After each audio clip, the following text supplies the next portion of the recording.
సుబ్బు గారు మీరు క్లారిటీ ఇవ్వాలి సార్. అంటే ఇప్పుడు ప్రమోట్ చేసిన వారిపైన తిప్పలు తప్పవా? ఆల్రెడీ ఇన్ఫ్లుయెన్సర్స్ పేరుతో కేసులు పెట్టారు, ఏం జరగబోతుంది ఇప్పుడు? మొట్టమొదటిగా బెట్టింగ్ యాప్స్, తర్వాత లోన్ యాప్స్ అని ఇంకా చాలా రకాలుగా ఉన్నాయి. అయితే ఈ బెట్టింగ్ అనేది జోదం. లైక్ మనం చూసుకున్నట్లయితే పురాణాల్లో కూడా మహాభారతంలోని జరిగిన కురుక్షేత్రాలు కానివ్వండి, రామాయణ మహాభారతాలు ఇవన్నీ కూడా బెట్టింగ్ ద్వారానే, అంటే జోదం ద్వారానే. జోదం అనేది చట్ట వ్యతిరేకమైన కార్యక్రమం. మీరు చూసుకున్నట్లయితే దాన్ని ఎవరు కూడా సమర్థించరు. ఇప్పుడు శేఖర్ భాషా గారు అన్నట్టు అది తెలుసో తెలియక అన్నది I'm not agree with that word. నేను ఎందుకు దానికి అగ్రీ చేయను అంటే తెలుసో తెలియక ఎవరో చేయరు, డబ్బులు వస్తాయి అన్న ఇంటెన్షన్ తో చేస్తారు. ఇప్పుడు మీరు చూడండి, అంటే గ్రామ స్థాయిలో నుంచి క్షేత్ర స్థాయిలో వరకు ఇన్ఫ్లుయెన్సర్ ప్రభావమే కదా వాళ్ళు బెట్టింగ్ యాప్ లో అంటే ఆడడానికి ఉపయోగించింది. సో ఇప్పుడు మనం చూసుకున్నట్లయితే ఒక స్టోర్ రూమ్కి వెళ్ళాం, మనం ఒక వాణిజ్య ప్రకటన ఉన్నటువంటి ప్రోడక్ట్ ని తీసుకుంటామా, వాణిజ్య ప్రకటన లేనటువంటి ప్రోడక్ట్ ని తీసుకుంటామా? వాణిజ్య ప్రకటన ఉన్నదాన్ని మనం ఎక్కువగా రిజిస్టర్ చేసుకుంటాం మన మైండ్ లో. సో అలా ఉన్నదాన్నే మనం చూస్ చేసుకుంటాం. వాణిజ్య ప్రకటన లేనట్టు చూస్ చేసి అది ఎంత మంచిదైనప్పుడు.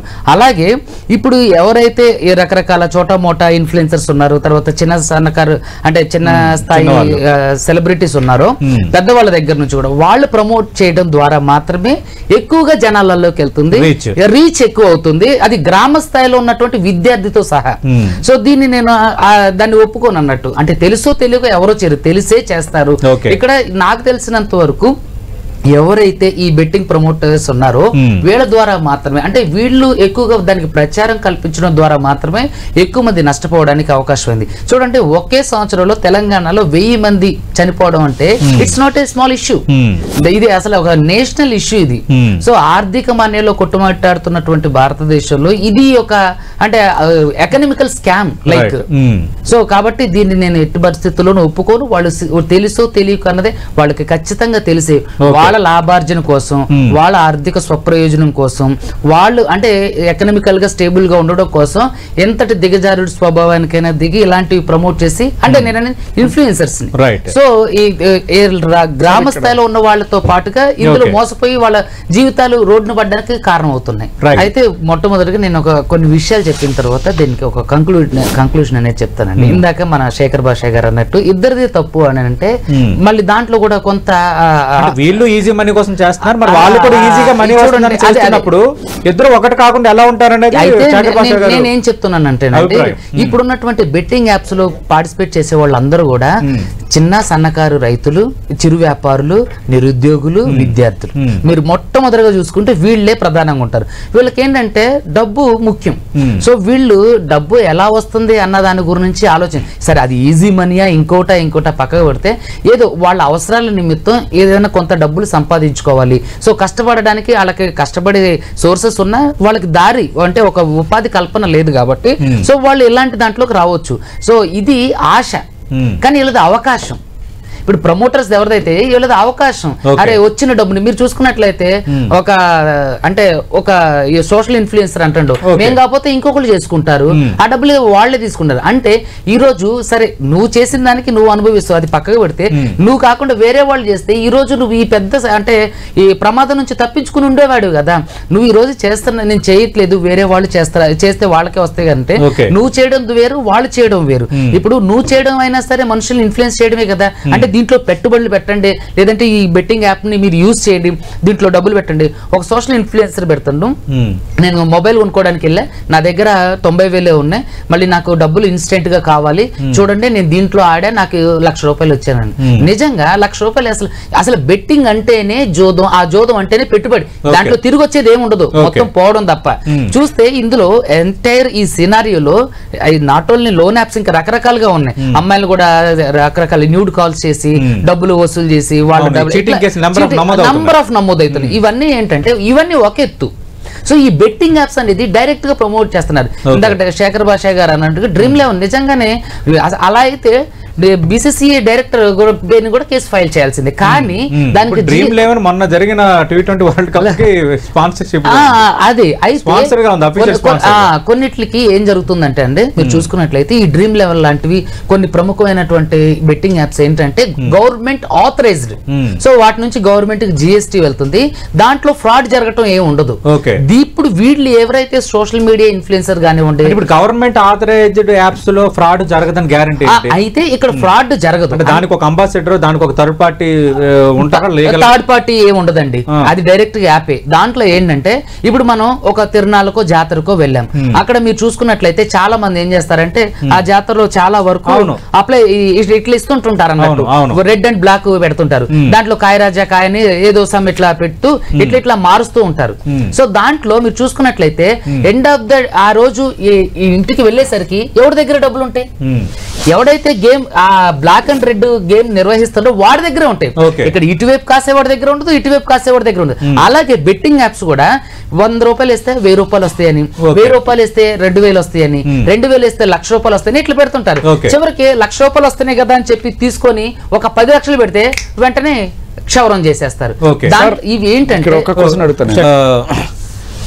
మీరు ఒకటి నాకు క్లారిటీ ఇవ్వాలి. అంటే మేమందరం రియలైజ్ అయ్యాము ఈ విధంగా చేయడం తప్పు అని రియలైజ్ అయ్యాము, మేమందరం ఒక డెసిషన్కి వచ్చాము ఇక్కడ నుంచి అలాంటివి ప్రమోట్ చేయకూడదు అని శేఖర్ భాష గారు అంటున్నారు. మరి రేపొద్దున్న కోర్టుల ముందు అది నిలబడదండి, 100కి 200% నిలబడదు. వాళ్ళు తప్పు తెలుసుకున్నారు కదా. ఇప్పుడు అక్కడ వరకు ఎందుకండి, నిర్భయ కేసులో కూడా మీరు చూసుకున్నట్లయితే వాళ్ళు ఎంత దారుణంగా వ్యవహరించారో మీరు చూసారు. వాళ్ళు చివరికి రాష్ట్రపతి దగ్గర కూడా క్షమాభిక్షకి వెళ్ళారు, కానీ దానికి వాళ్ళు ఒప్పుకోలేదు.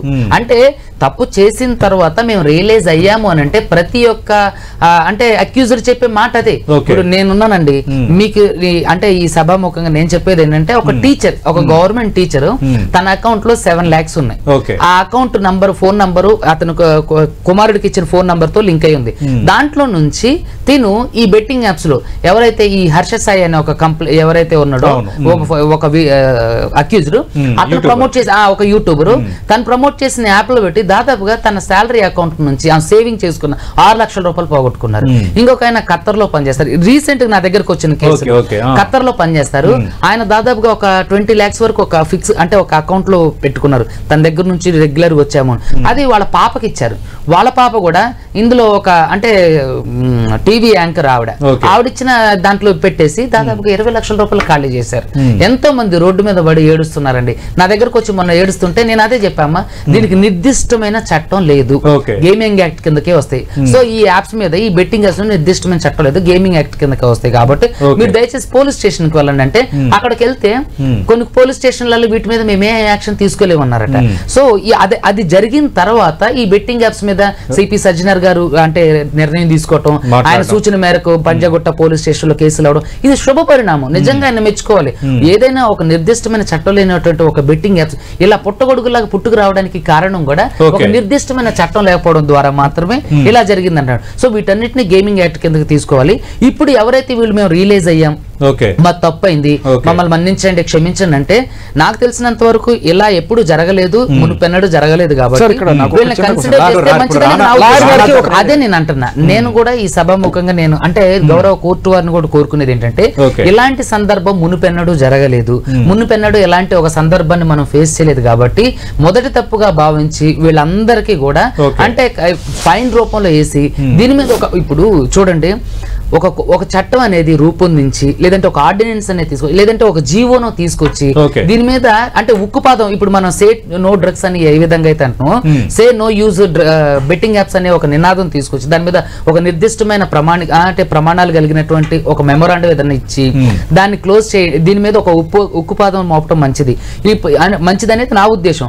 మొదటి తప్పుగా వీళ్ళు భావించి ఫైన్ తోను తర్వాత ఇది కంటిన్యూ మళ్ళీ ఇంకొకసారి జరిగితే సీరియస్ యాక్షన్. ఇప్పుడు మన శేఖర్ భాష గారు మీ చేతిలో ఎఫ్ఐఆర్ కాపీ ఉంది కదా, ఇప్పుడు అందులో ఏ సెక్షన్ల కింద కేసులు నమోదయ్యాయి, వాటి తీవ్రత ఏంటి ఒకసారి ఏమండి? ఇప్పుడు మనం చూసుకున్నట్లయితే సెక్షన్ 318 సబ్ క్లాస్ 4 ఉంది, తర్వాత 112 రెడ్ విత్ 49 బిఎన్ఎస్, సెక్షన్ 3 మళ్ళీ సెక్షన్ 3 సబ్ క్లాస్ ఏ ఉంది, తర్వాత అంటే 66 ఈ సెక్షన్స్ అన్ని కూడా ఏంటంటే నాన్ కాగ్నైజబుల్ అఫెన్స్ కిందకే వస్తాయి. సో నాన్ కాగ్నైజబుల్ అఫెన్స్ ఏంటంటే 7 సంవత్సరాల లోపు అన్నాయండి. కాగ్నైజబుల్ అఫెన్స్ అంటే తీవ్రత కలిగిన నేరాలు 7 సంవత్సరాల కేబు. సో వీటన్నిటిలో నాకు తెలిసినంత వరకు వీటిలో అంటే వీలైనంత వరకు పోలీసులకు సహకరించినట్లయితే ఖచ్చితంగా 41A CRPC నోటీస్ ఇచ్చి వాళ్ళ నుంచి వివరణ తీసుకొని ఒకవేళ ఇది rarest of the rare case కిందనే చూసుకోవాలి. ఎందుకంటే సినిమా సెలబ్రిటీలు ఇందులో ఇన్వాల్వ్ అయి ఉన్నారు కాబట్టి rarest of the rare case కిందగానే తీసుకోవచ్చు. అయితే దీన్ని పోలీసులు దీంట్లో గాఢత ఉందని గట్లా ఇది గుర్తిస్తే దీన్ని ఖచ్చితంగా బెయిల్ ద్వారా మాత్రమే వీళ్ళు బయటకు రావడానికి అవకాశం ఉంది. మోస్ట్ ప్రాబబ్లీ దీంట్లో అన్ని కూడా నాన్ కాగ్నైజబుల్ అఫెన్సెస్ ఉన్నాయి కాబట్టి దీంట్లో వీళ్ళు పోలీసులకు సహకరించినట్లయితే వాళ్ళు పిలిచినప్పుడు అంటే ఇన్వెస్టిగేషన్ కి ఎవరైతే ఐఓ ఉంటారో ఇన్వెస్టిగేషన్ ఆఫీసర్ వాళ్ళకి సహకరించినట్లయితే వాళ్ళు కూడా వీళ్ళు నమ్మినట్లయితే ఖచ్చితంగా వీళ్ళకి 41A ఇవ్వడానికి అవకాశం ఉంది. ఎవరైతే పోలీసులు పిలిచినప్పుడు ఎంక్వైరీకి వెళ్లకుండా ఐఓ ఎవరైతే ఉంటారో లేదంటే SHO ఎవరైతే స్టేషన్ హౌస్ ఆఫీసర్ ఎవరైతే ఉంటారో వాళ్ళకి సహకరించినట్లయితే ఖచ్చితంగా వీళ్ళని అరెస్ట్ చేసి జైల్లో వేడి ఉంటుంది.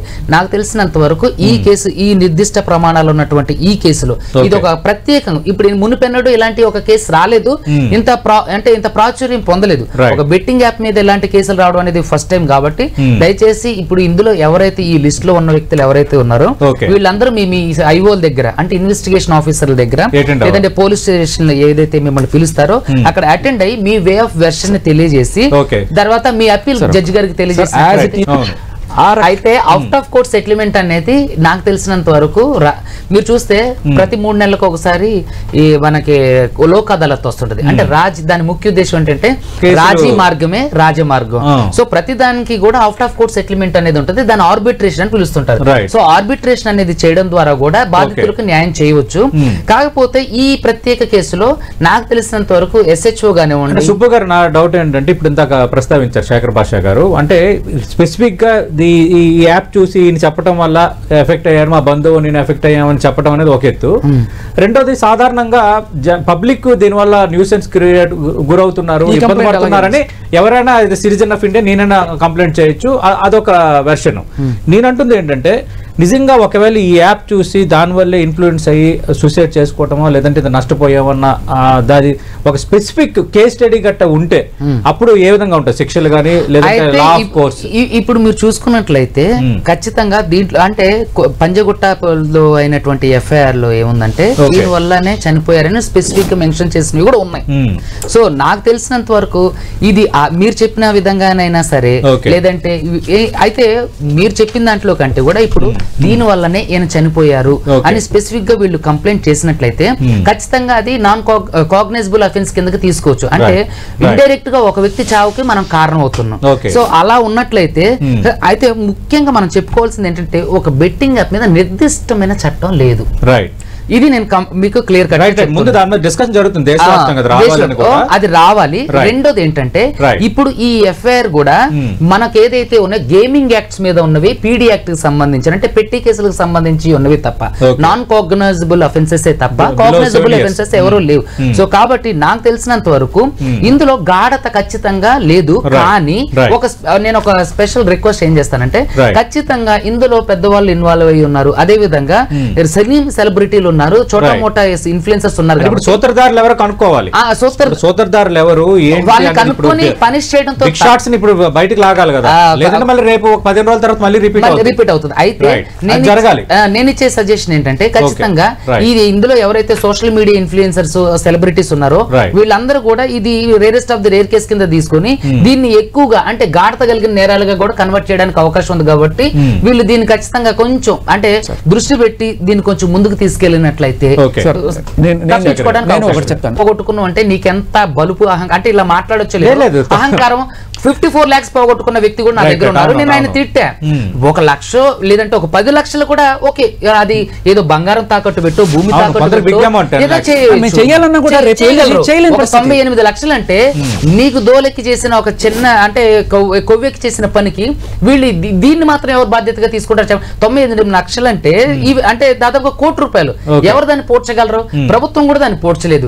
మనం చేసిన చిల్లర పనులకి వేరే వాళ్ళ బాధ్యతలు ఈ విషయంలో చేయడం అనేది తప్పనేది నా ఉద్దేశం. అంటే ఇప్పుడు మరి ఇంత శేఖర్ భాష గారు ముందు నుంచి మాట్లాడుతుంది అదే, ఇప్పుడు ఈజీ మనీ అని వీళ్ళు చేశారు, ఈజీ మనీ అని వాళ్ళు చేస్తున్నారు అన్నప్పుడు ఆ వాదన ఎంతవరకు కోర్టులో నిలబడదండి. దీంట్లో ఒక చిన్న క్లారిటీ, వీళ్ళకి లాటరీ, వీళ్ళకి గ్యారంటీ, ప్రమోట్ చేసే వాళ్ళకి డబ్బులు గ్యారంటీ వస్తాయి, వీళ్ళకి వస్తాయి రావో తెలియదు. రైట్, అంతే. సో ఖచ్చితంగా ఇప్పుడే కూడా కోర్టు గానీ ప్రభుత్వాలు గానీ బాధితుల పక్షాన్ని నిలబడుతుందండి. సో వీళ్ళు ఏంటంటే నేను ఇందాక అదే అన్నా, వీళ్ళది అవకాశం, వాళ్ళది ఆశ. వీళ్ళు డబ్బులు వస్తేనే ఆశ, మాకు డబ్బులు రావాలని, డబ్బులు సంపాదించాలని అవకాశాలు, అంటే అవకాశం వీళ్ళది. సో ఖచ్చితంగా ఈ ఎంటైర్ ఈ కేసులో నేను చెప్పేది ఏంటంటే అవుట్ ఆఫ్ కోర్ట్ సెటిల్మెంట్ అనేది ది బెస్ట్ సొల్యూషన్. కానీ ఇప్పుడు అంటే దీంట్లో ఎవరైతే ఇప్పుడు పిటిషనర్ దారుడు ఉన్నారో, ఈ పిటిషనర్ దారుడితో కాకుండా ఎవరైతే ఉన్నారు అంటే మిగిలిన వ్యక్తులు ఎవరైతే చనిపోయారో, నిజంగా చనిపోయిన వ్యక్తులు ఎవరైతే వాళ్ళని ఐడెంటిఫై చేసి తీసుకొచ్చి వాళ్ళకి కొంత ఆర్థిక స్వావలంబన కల్పించాల్సిన బాధ్యత వీళ్ళది. సో ఎవరైతే ఇన్ఫ్లుయెన్సర్స్ ది, సో వీళ్ళు నిజంగా దీన్ని హైకోర్టుండి. మీరు నిజంగా అలాంటి ఒక మంచి బృహత్కరమైన కార్యక్రమం చేస్తానంటే నా దగ్గర ఉన్నటువంటి బాధితుల్ని తీసుకొచ్చి నేను దాదాపుగా చాలా మీడియా ఇంటర్వ్యూస్ లో, నిన్న కూడా చాలా మీడియా ఇంటర్వ్యూస్ లో చెప్పడం పాపం ఎంతో మంది టీచర్ 7 లక్షలు పోగొట్టుకుని తను ఎంతో మానసిక క్షోభ పడుతుంది. తర్వాత ఖత్తర్ లో నుంచి అకౌంట్ లో ఖాళీ అవటం అనేది ఒకటి, మనకి తెలిసి ఆడుతున్నప్పుడు పోవటం అనేది ఒకటి. అది కూడా టీచర్ ఒక నలుగురికి చెప్పాల్సిన ఆయన అలా చేస్తే ఆయన కొడుకు అండి పాపం, ఆయన కొడుకు ఆవిడది కూడా బాధ్యత. అయితే చూడండి, ఎవరైనా సరే ప్రమాదం జరుగుతుందని ఊహిస్తారా? ఇప్పుడు ఈ ఇన్ఫ్లుయెన్సర్స్ కూడా ఇలా అవుతుంది, బెట్టింగ్ యాప్స్ కేసు అవుతుందని చెప్పి ప్రమోషన్ చేశారు? లేదు కదా. మనకి రోజు చూస్తున్నాం కదా బెట్టింగ్ యాప్స్ వల్ల జరుగుతున్న మోసాలు, డబ్బులు పోగొట్టుకున్నాడనో, దీనికోసం లోన్ యాప్ లో డబ్బులు. సరే, ఇది పొరపాటు అండి శేఖర్ భాష గారు. ఎలా అంటే ఇది rarest of the rare case కింద తీసుకొని దీంట్లో సినిమా సెలబ్రిటీలు ఉన్నారు కాబట్టి దీనిలోని గాఢత కలిగిస్తారని నేను చెప్తున్నా. దీంట్లో ప్రత్యేకంగా ఇప్పుడు చూడండి, మనకి మనస్సాక్షి అనేది ఒకటి ఉంటుంది. సో వీళ్ళు ఏం చేస్తారంటే ఈ బాధితుల తరపున మాలాంటి అడ్వకేట్లు ఏం చేస్తారంటే హ్యుమానిటీ గ్రౌండ్స్ తో ఆలోచించండి జడ్జి గారికి మేము అప్పీల్ చేస్తాం. అప్పుడు ఏం చేస్తారు జడ్జి గారు, అరే నిజంగానే కదా వీళ్ళు చేసిన కొవ్వెక్కి చేసిన పనులకి వీళ్ళెందుకు బాధ్యత, అంటే వీళ్ళెందుకు అనుభవించాలని చెప్పి నిజంగా గౌరవ కోర్టులో ఉన్నటువంటి జడ్జి గారు ఆలోచించి హ్యుమానిటీ గ్రౌండ్ లో ఓకే తలా ఒక ఇంత ఫైన్ వేస్తారని లక్షల్లో కూడా వేయచ్చు, 10,000 20,000 ఫైన్ వాళ్ళకి చేరాలంటే ఖచ్చితంగా గౌరవ కోర్టుల ద్వారా ఫైన్ అనేది అందుతుంది కదండి. ఏమండి ఖచ్చితంగా బాధితులకు చేరే జడ్జి అంటే సార్ చెప్పిన కేసులో 2,000 ఫైన్ వేశారు, అది ఆ 2,000 బాధితులకు వచ్చింది లేదు, ఆయన కట్టుకొని పోతాడు ఆయన. సో నేను అనేది ఆ ఫైన్ అనేది వీళ్ళకి చేరాలి, అది అసలైన ఏమండి. అన్ని సందర్భాలు అలా కాదు. నాకు తెలిసి నేను శేఖర్ భాష గారికి ఒక సలహా ఇచ్చేది ఏంటంటే, నిజంగా మీరు అలాంటి ఒక చారిటీ లాంటిది పెట్టి అందరూ ఎవరైతే బెట్టింగ్ యాప్స్ ప్రమోషన్ చేసిన వాళ్ళు ఉంటే నా తరపున సహాయంగా నేను హైకోర్టులో పిల్ వేసి దీని మీద అంటే ఖచ్చితంగా కన్సిడర్ చేయండి.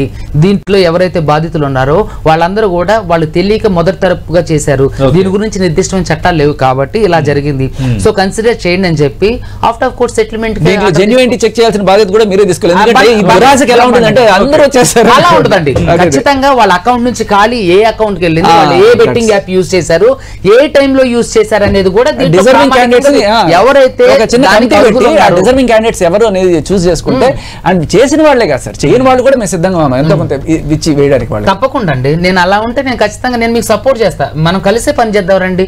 ఇప్పుడు న్యాయ వ్యవస్థ అదే విధంగా ఎవరైతే మీరు వాళ్ళ తరపున వకాలతా తీసుకుంటున్నారో మీరు ఉన్నారంటే తప్పకుండా చేద్దాం సహాయం. సార్ వాళ్ళ బాధితులకి హెల్ప్ చేయడం కోసం వాళ్ళతో తీసుకుంటున్నారు, ఇన్షియేటివ్ మంచిదే కదండి. ఖచ్చితంగా ఈ కేసులో అయితే వీళ్ళు ఎవరో నాకు తెలిసినంత వరకు ఇది స్పెషల్ కేసుగా తీసుకొని దీంట్లో ఖచ్చితంగా గాఢత కలిగిన నేరంగానే అందరికీ శిక్ష, అందరినీ జైలుకి వేసే అవకాశం ఉందండి.